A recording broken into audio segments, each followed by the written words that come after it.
Today we're going to be looking at scatter plots in Jupyter Notebook. So we're going to be focusing on very specific graphs. So the first thing that we need to do every time is import our packages. Import NumPy as NP. And NumPy is for the computational power. Next, we are going to import Matplotlib dot pyplot as PLT. And that is how we're going to plot our graphs. Import matplotlib dot patches as mpatches. And that is just going to provide a tool for geometric shapes as well as colors. And then lastly, we are going to import pandas as PD. And Panda is for data manipulation as well as cleaning. So those are the packages that we need. Now we can move on to our first plot. We are going to start off with a simple plot. We are going to do a simple graph to start. So we can just do X and we can do numbers 1 through 10. You don't want to number it off like that, and you just want to make a comprehensive list. You can do I for I in range 1 through 11 because the 11 is actually going to be n minus 1. And to show you that they are, in fact, the same thing, I'm just going to run that. And so they are, in fact, the same list. You can choose whichever you want. For right now, I'm going to keep it simple, and I am going to just choose the first one. So I'm going to delete this one, but I did want to show you if you want to do it that way. And then Y, I'm going to do 91, 92, and all the way up till I get to 100. Oh, not 200, 100. Okay. So now we have our X and Y's, just so we can get that out the way. And we are going to do PLT scatter. This is what is going to create our scatter plot. And then remember that we always need a title, even if it's just something as simple as doing it in this one. You always want a title so you can remember what you're looking at and you can remember what you're looking at quickly. So for now, I'm just going to put random numbers. Even though it's not the most detailed, I'm at least going to put it so when I look back, I can say this is just random numbers and it wasn't something specific that I was looking at. So make sure you always have a title.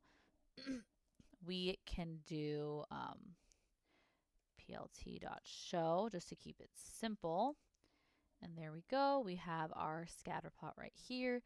And then if you wanted to, we could also go ahead and underneath our title, we can do a X label. Oh, X label. You should always also label your X and Y's. I didn't yet, I guess, because I was being dumb. And then we have our Y label, and we can just go ahead and make it Y. So now we know this was our X values and this is our Y values. Now that we got the very simple one out the way, let's go ahead and give you some extra info. Now, this info can be looked up.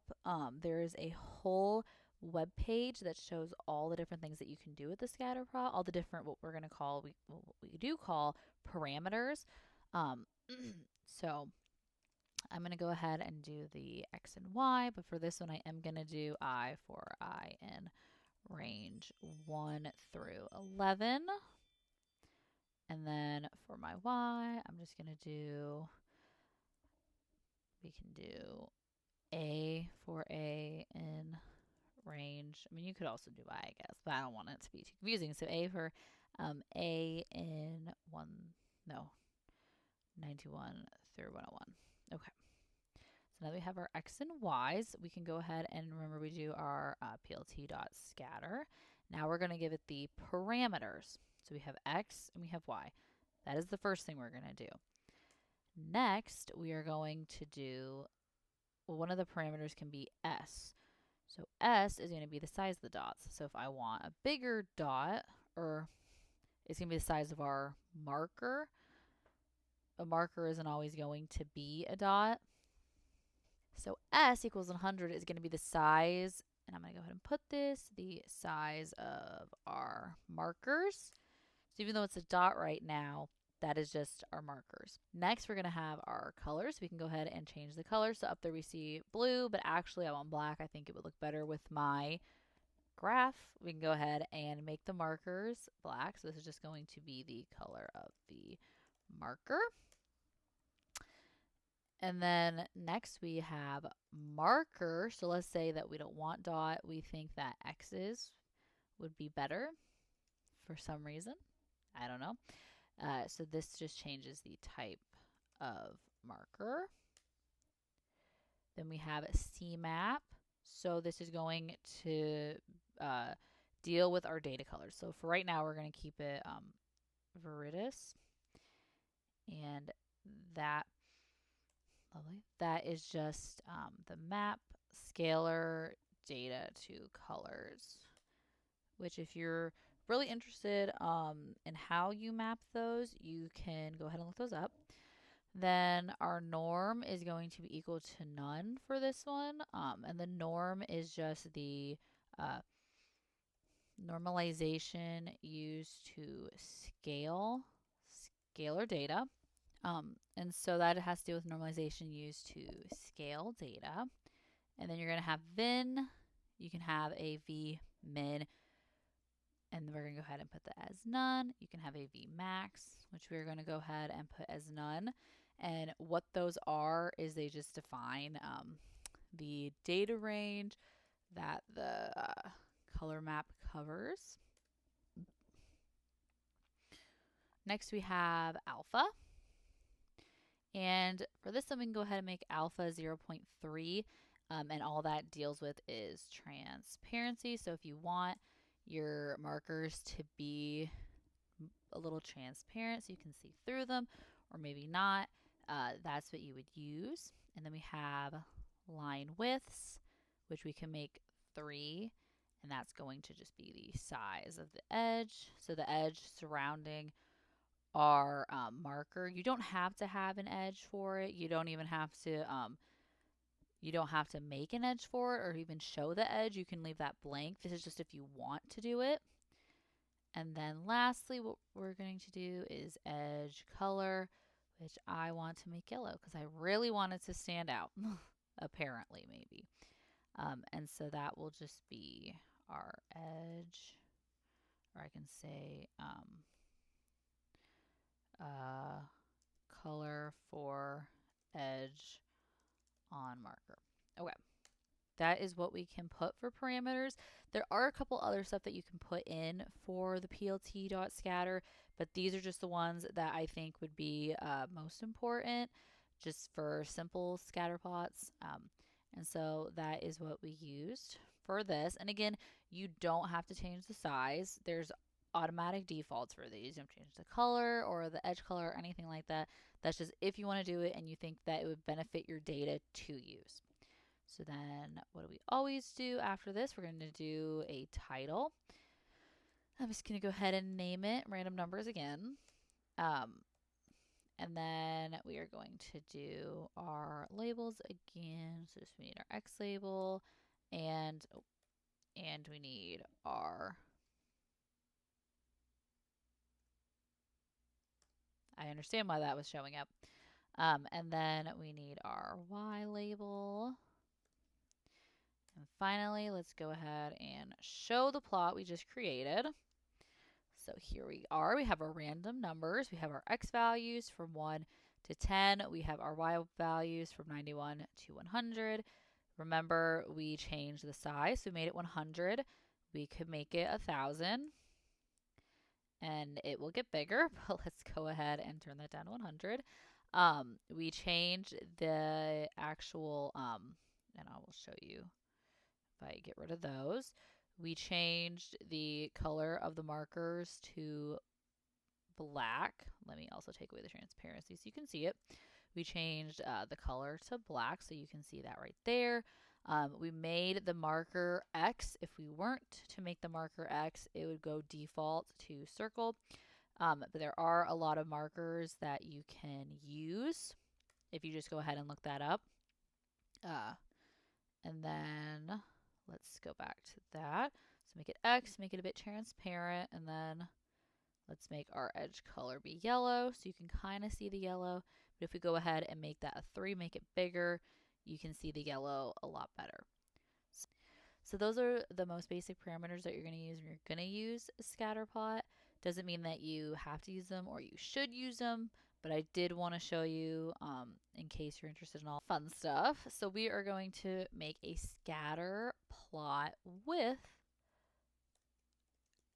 color coding. We are going to need some data, and for this I'm going ahead and do some sample data. That way that you can also replicate it, just so I'm not using like a CSV or PDF or something that I wouldn't be able to give you. So we're going to head and create our X. So we're actually going to do np.random.rand, 50 of them, and we're going to multiply it by 10. So this is just going to be random numbers from uniform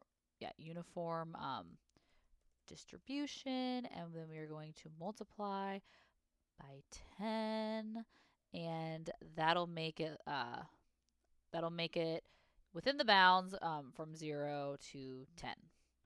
So what the np-rand does, it's going to choose the uniform distribution. That'll be from 0 to 1.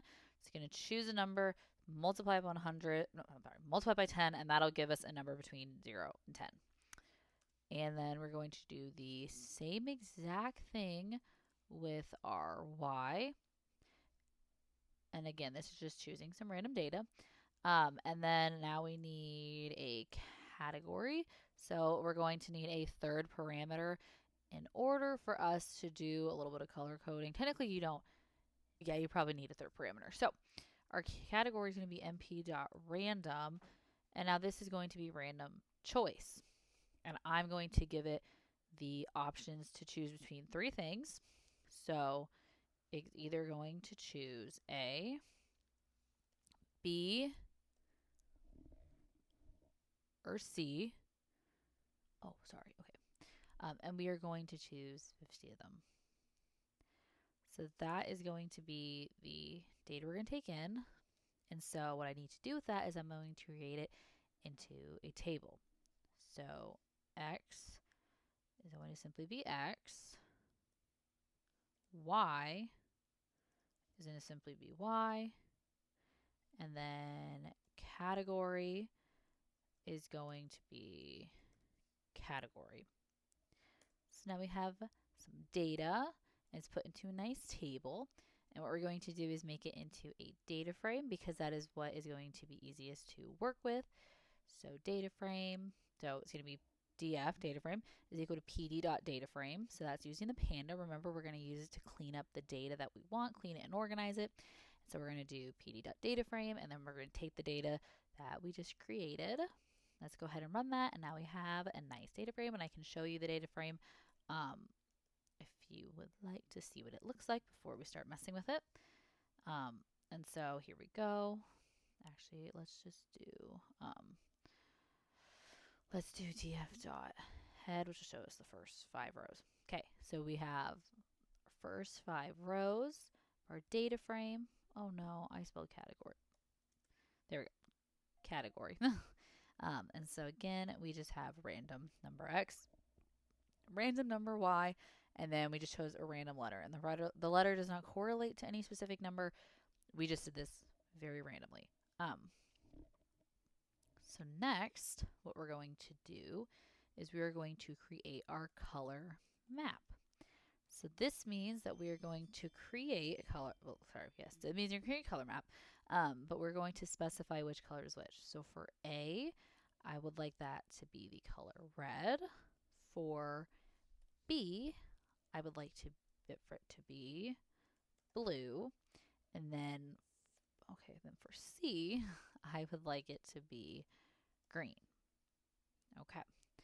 Now, I'm going to have a colors be equal to our data frame. Specifically, our category, our category, um, our category column, and then dot map. So I'm going to map it, and what I'm mapping is that color map. So I'm saying we're taking the column category from our data frame. We're going to be mapping the color map we just created to that. That's the colors that we're going to be using. Now we're going to have our figure. So plt.figure, fig size. I mean, you can make your figure size whatever you want. I will go ahead and make it an 8 through 6. We can come back up and we can mess with that more. Actually, I'm gonna go ahead and I'm gonna take that off, and then we'll come back to it and I'll show you the difference. So plt.scatter, and so we're gonna have df. So we need our x values from df.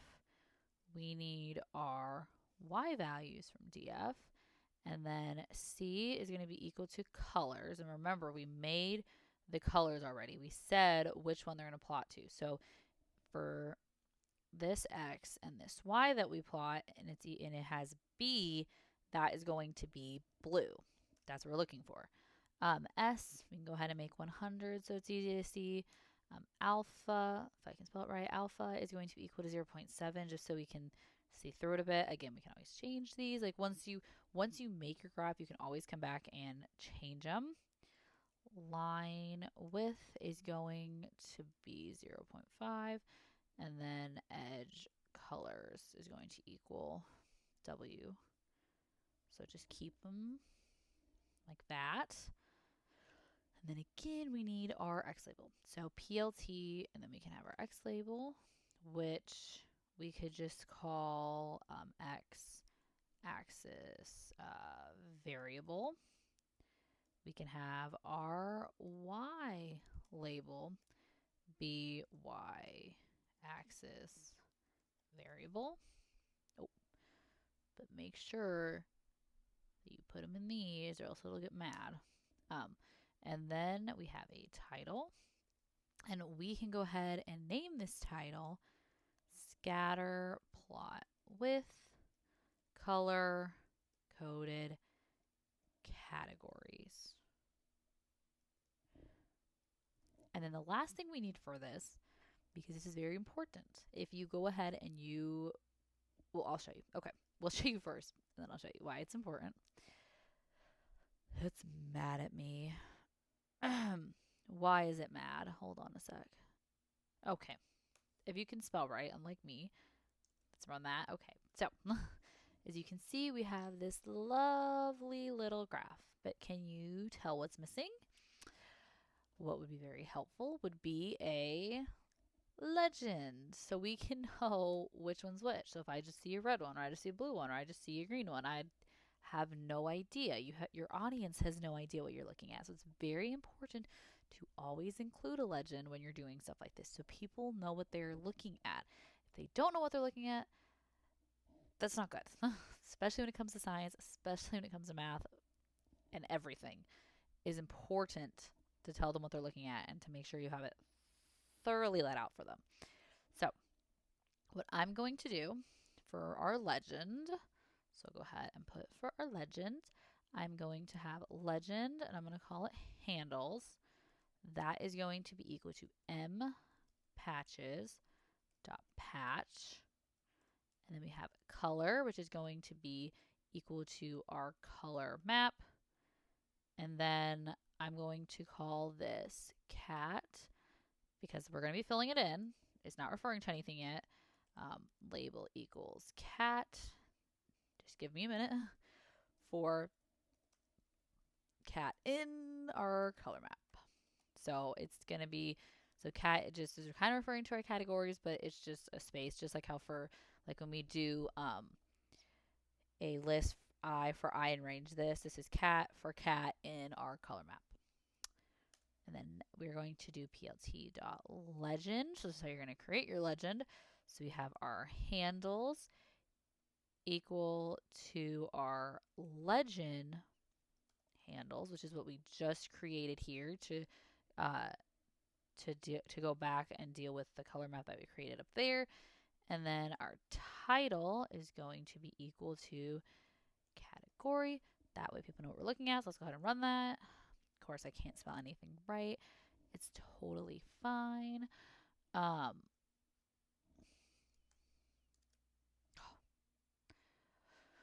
What are we mad for? Because I put S's where S's are not supposed to be. There we go. And so now we have our scatter plot with color-coded categories, X variable, Y variable, and then we have this down here.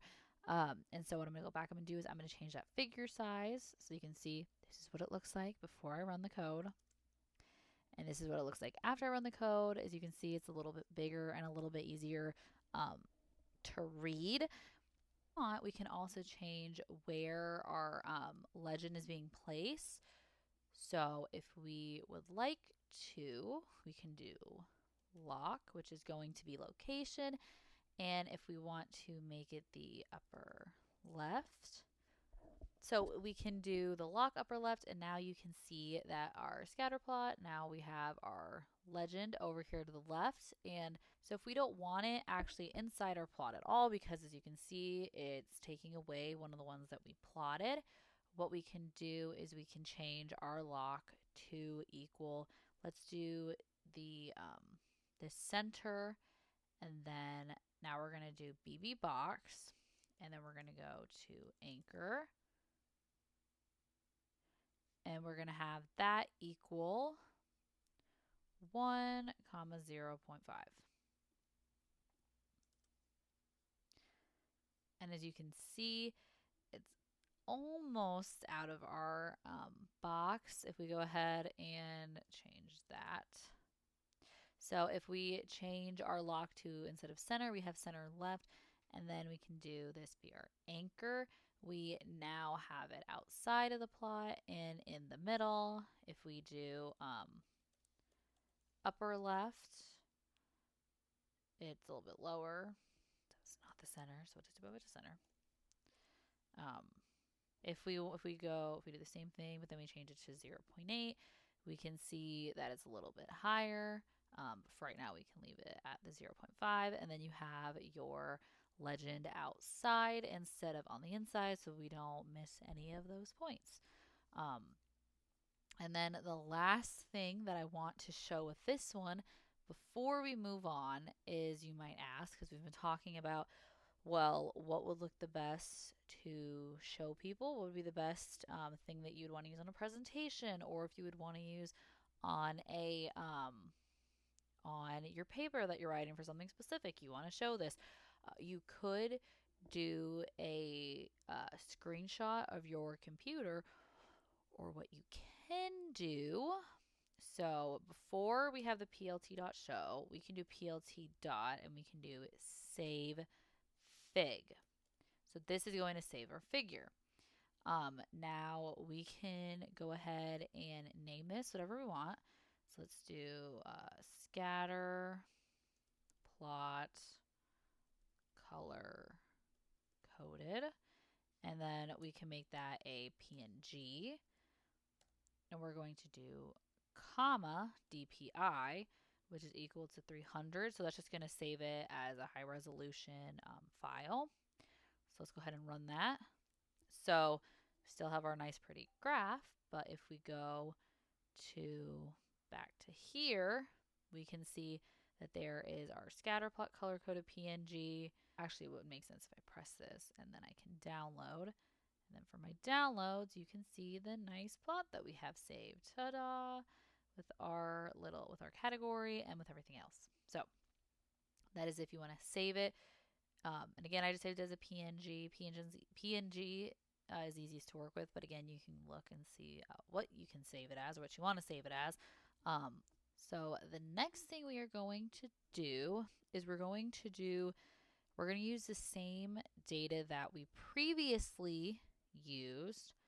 So we'll do a little copying and pasting. I'm going to take this data here. I'm going to paste it. Or, because I'm going to show you something else we can do. So we're going to keep this the same. What we're going to change is this category data. So we're going to have NP where. So if X is less than 3, we're going to make that be the category A. And then, let's go. And then where it is greater, where X is less than 3, we're going to make that A. Where X is less than 7, we're going to make it B. And then anything else, so anything greater than that, is going to be equal to C. So that is going to be our new category. So instead of these random dots everywhere, we're going to make it very specific to where our X's lie.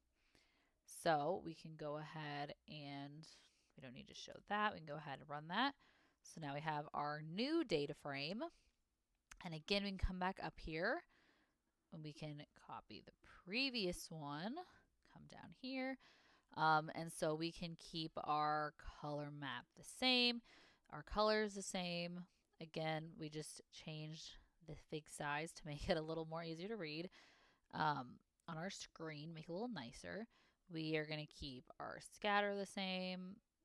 So as you can see, we have scatter plot with color-coded categories where we specified where the categories were going to be depending on our X values. So this is A, this is B, and this is C. To do, let's look over what a scatter with a gradient will look like. And so let's go ahead. So we're going to use the previous data that we just used. However, I'm going to do column keep. So what I'm going to keep are the X and the Y values from there. That's not Y. So X and Y values from there. And I have to have it equal to that. So I'm going to have the column keep, the X and the Y. And I guess I can make this value. And then I'm going to have a value. So we don't have a value in our data frame right now, but I'm going to go ahead and add one. So value is going to equal mp dot random dot rad, which you've already seen, 50 times 100. So this value is going to be now between 0 and 100. And I'm going to make it a column in our data frame. So I'm taking data frame, making a column value in it. That's what that means. And I'm going to attach our data that we just created. And so now we have a df, which is going to be new, and that is going to be equal to our df column keep. So to go over it one more time what this means, our column keep are the columns I want to keep from our data frame, our df that we created above. I made a value, which is going to have random values between 0 and 100. And I made a column in our df called value, and now I made a df called df new. That's going to just take the values, the columns that I want to keep. So we're getting rid of the A and B values, or the A and B categories, and now we just have our X and our Y, and a random value that is attached to that. So we're pretty much now going to do the same thing we did up here. So I'm going to go ahead and I'm going to copy and I'm going to paste it, but obviously we're going to change a couple different things. So for our scatter, we have to do df new because we want the new data frame. We don't want the old data frame. So we keep that. We can keep our labels. And now for this, since we have a gradient, this is no longer categories because we're using the values. This is going to be using continuous data. So we have X and Y's. So we have X and Y's that are now going to relate to a certain value, and that value is going to be continuous data. It's not going to be categorical data. So then we have that. And then instead of a legend, because we're going to be using continuous data for this, I don't want a legend. what I want is, since we have values 0 through 100, I want a gradient, so I want a color bar. And so we're going to have a scatter plot, and for the label, you're going to name that scatter. So we're going to name our plot, which is going to be scatter, and then our color bar is going to take that plot, which is called scatter, and that's how it's going to use the bar. And then we're going to call this our continuous values. So we can, and then I would like a grid on this. So if you would like to add a grid, which you don't have to add a grid, but I'm going to go ahead and add a grid just so we can see. Oh, we can do without a grid first. Then I'll add the grid. Okay. So that's why. Our colors, because that's referring to the colors up there, which I should have made df new and made that be value. So if you ever, something doesn't look right, you know something's not right, definitely check your data again and look it over. Oh, okay. Apparently things want to play with me right now. Okay. So ta-da! Now we have our new data. We have our x and y values. It is attached to a certain number between 0 and 100. And so as you can see, it tells you along here where that value is. So this point right here must be somewhere in the middle. This one must be somewhere on the low end. And then this one up here must be somewhere on the high end. So it just depends what data you're looking at that you might want to use this. So what you would want to use this for is to visualize relationships between two numerical values while simultaneously displaying a third variable through the color gradient. So, highlight density and trends. You can look at a time series analysis over the few months or so. So it just depends really what you're looking at and what you want to do with your graph. What else we can do with scatter plots is we can do a scatter bubble plot. Could also be called chart. So what that is like an extension of a scatter plot, but it adds, again, like the third dimension through the size of the bubble as well. So if we have our x and y and we now have a certain value, so let's say now we have a color variant, and then we want to add another one, which could be certain sizes. So it is actually incredibly useful for visualizing relationships between three numerical variables, and a fourth if you want to use color. So we are going to do kind of the same thing. I'm going to go ahead and copy a piece of code that I have. So we are going to have data 1, so it's like we previously did when we made it. We're going to have a df1, which is going to be making a data frame from these. So we have x and we have y, which we just previously did. We have sizes, which we used as values from the previous one. Well, sort of the previous one. But we're going to name it sizes. So that's going to be the size of our bubbles. And then we're going to have color, which is going to coordinate with that. So we have that data frame. Now what we're going to go ahead and do, which is kind of like what we did, so we're going to do plt.scatter, and what we're going to use is our df1. We're going to do x. We're going to do df1. We're going to have our y values. Our y values, because we need that. S is going to be, so S means the size of the bubble. Remember the size of our marker. So we're going to have df1 be equal to sizes. We are going to have C, which our color, is going to be equal to our colors. And then we can have alpha equals 0.7, meaning it is a bit see-through. We can see through in case, don't want one to overblock the other one. And then the edge color is going to be black. And then from our previous ones that we can go ahead and do is I'll just copy and paste it right here. So we have our X and Y label, which will stay the same. The title I'm doing will be sample bubble chart, just because we can do just sample bubble chart. That seems like a fine name. And then we're going to do our plot for our color bar, and our label, we're just going to label it color variable. And that's going to be taking our scatter. Okay. So as you can see, we have our X and our Y variables. And then as you can see, we have different sizes of bubbles. So those different sizes of the bubbles is going to relate to the size that we gave it in this previous one. So in our data frame in our table. And then we have that correlate also with the colors. So here is our color variable, which we created a color bar, so we kind of know what we're looking at. So that is one way to create the sample bubble, and it just gives us another degree of something that we can add to our plot or our chart if that is something we're interested in, that's something we need to show and something that we want to look at.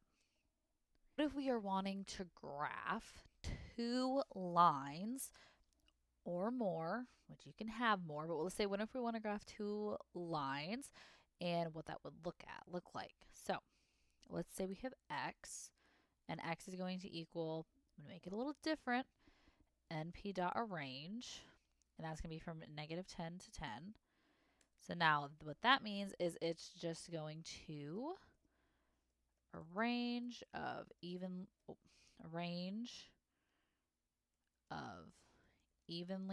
spaced values within an interval. And so we're going to have a y1. So let's say that we are given the polynomial x squared plus 10 times x and then minus 7.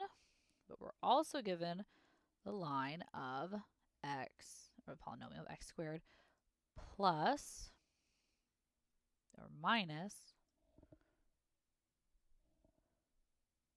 3 times x plus 6. So we have our x values from -10 to 10, so -10, -9, they're evenly spaced. And then we're going to plug our x values into each of those equations, and that is how we're going to get our y values. So we can go ahead and do plot scatter. So our x values, our y values, and let's go ahead and make this one red. Then we're going to plot our next one, which is going to be our x values again, but now we're plotting that second line, and we're going to go ahead and make that black.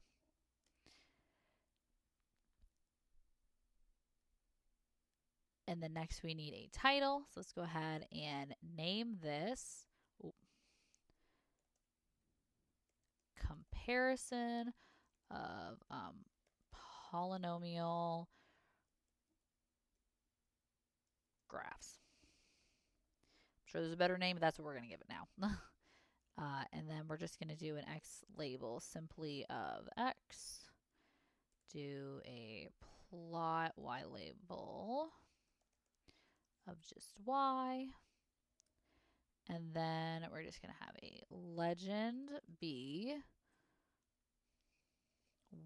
y1. And we can always change this, but for starters, I'll do this y2. And then we can do show. So I made a range, and it's a range of evenly spaced ones. So now as you can see, we have our comparison of the polynomial graphs from -10, and it's going to be 10 over here. And we can have, so we have our y2, and then we have our y1. And if we're interested, what we can do, so if we say, hey, I notice that this is actually overlapping, so that's where the two graphs actually intersect at. What we can do is do plt.scatter, and if you go and you find where these are, which you will find they intersect at 1, 4, we can just do 1, 4, And then let's go ahead and make it yellow because that is where we want to highlight where the two are intersecting at. And then we can, do for this one, we can make it where they intersect. So let's go ahead and run that. So now as you can see, we have our y1, our y2, and intersect. And if you want to go even farther, we could do, if you want to make it x squared plus 10x minus 7, and then we can make this x squared minus 3x plus 6. We can also do that. We could make it look a little bit better if we wanted, but just for right now, that's what we're going to leave it at. So this is how you would do it if you wanted to do it. And then we can clean up the bottom a little bit. So let me show you. If we wanted to, we can, whoa, where's my thing? We could, let's just do it after the legend. We can do plot, and we could do x ticks, and we can do mp dot arrange, and then again negative 10 to 10, and we can go by 2. So now we have it a little bit clearer. It's really going to make me do that, isn't it? Okay, so we have it a little bit clearer. And remember, this is minus 1, so that should be negative 10, 11. And then the mp down a range, we can do negative 10 to 11, and then we're going to do every 2. So as you can see, it goes from negative 10 to 10 now, and then you can change your ticks. And that's how you would do it. You can also do it for the y value as well. So if you want the y value, so y ticks, and we can do mp dot arrange. And then if you know what you're looking for, you can do it. See if you know how low this goes. So I'm going to do negative 25 to 201, and we'll go by 50. So now we have negative 25 here, and now it's going by 50 all the way up there. If you could also do it by hundreds if you wanted to. If you want it to be a little more ambiguous on the side. But then again, if not, you can also leave it like this, and it'll just kind of do it for you at default. But if not, you can change the x and the y ticks to show whatever you want it to show. And so again, that's just this video is just mainly focusing on scatter plots. What you can do with scatter plots. There's other things that I'm sure that you could think of that you can do with scatter plots. And again, there is a whole list of things on the Matplotlib website that will show you all the different parameters, and make sure that you are using the proper plot and graph that you want to convey the data properly to your audience.